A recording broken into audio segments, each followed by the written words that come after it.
this many tomatoes. This is, I think, a 28-gallon, no, 20 quarts. And I got some more on the table. All different varieties. I'm gonna make half sauce and half soup once I get the puree down. All right, I'll be back. Hi, YouTubers, day 2. I had these tomatoes after I put them through the food mill to strain out the seeds on a very low fire overnight.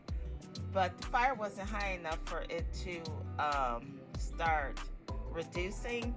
So what I did is I got the fire on medium high and I added all my herbs from my garden, the sage, thyme, rosemary, onions, garlic. All this is from my garden, you guys, as you can see. And then I added some kosher salt, a little cayenne pepper.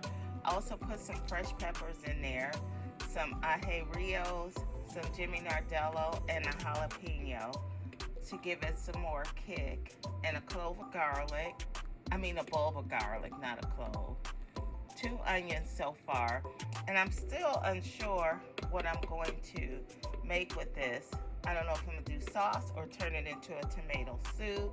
We'll see as it reduces, but if I do, I have my homemade chicken broth to add to it, and then the butter and the flour to make the roux to thicken it up for soup.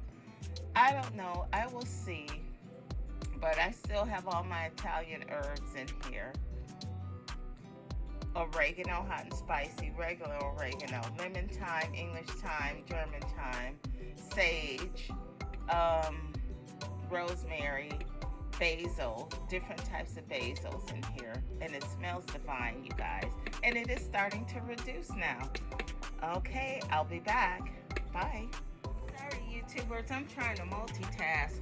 I got 8.5 jars that I had warming up in the oven, because I'll be back when I take the first 8.5 jars, 24-ounce jars, out the pressure canner.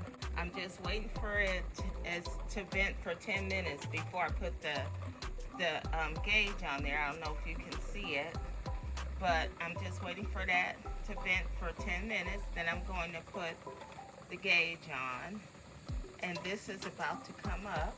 When this pops up, then I'll start counting for 10 minutes. That means pressure has built in there. So we're just waiting for that button to pop up. And then I have, out of this 20-quart pot, or 12-quart pot, I got like a half a pot left. I'm about to have me a bowl of this tomato soup with some a grilled cheese sandwich. Is so good, you guys.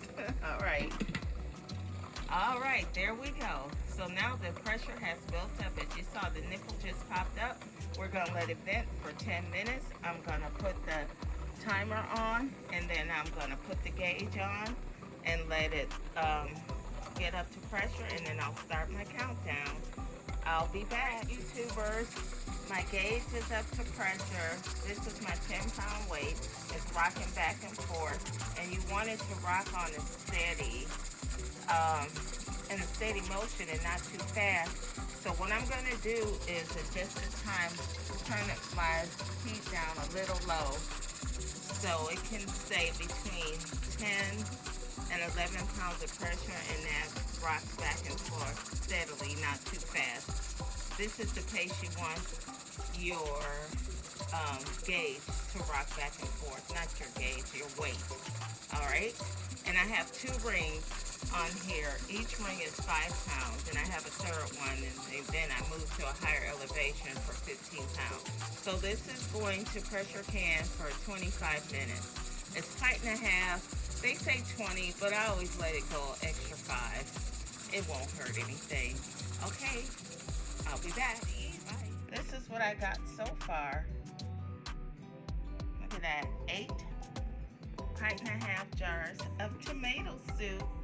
The last 6 are in the pressure canner, getting ready to can. So I'll take one final picture when they're all together. But aren't they beautiful? Alright, YouTubers, this is Tixie Enjoys Gardening, and these are all the jars of the tomato soups that I got from that 20 quart pot of fresh tomatoes that I have picked from the yard. So yeah, look at it. It's looking good. All right, Tixie Enjoys Gardening and Life. Get out there, harvest, and preserve something. It's canning season, you all. Alrighty then. Thanks for watching my videos. Tixie out. Tomato soup.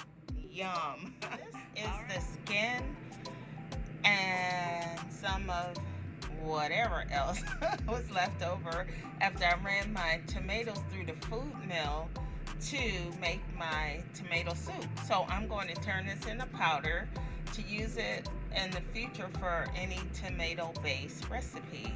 Okay, I will show you the powder once I'm done. Okay, YouTubers, this is the powder. I put it in my coffee bean grinder, but I think I'm going to use my Ninja little blender because I have a lot, and putting it in here it'll take a while to do. So when all the powder's done, I will show it to you in a jar. Okay, be back. Okay, YouTubers, this is my tomato powder. So after I put it in the blender to crush it, I threw it back in the dehydrator for 30 more minutes just to make sure there was no moisture caught in between any of the pieces. So I'm just letting it cool off, and then I'll jar it. This is the total. I had to use a quart-sized jar for all the powder I had from making the tomato soup. I think this is a good deal of powder. Nothing went to waste with the tomatoes that were grown in my garden. I got all the soup, and then I dehydrated the skins and the leftover pulp after straining to make the soup, and this will be vacuum sealed and used for future use as a tomato base in a tomato dish. Thanks for watching. Bye.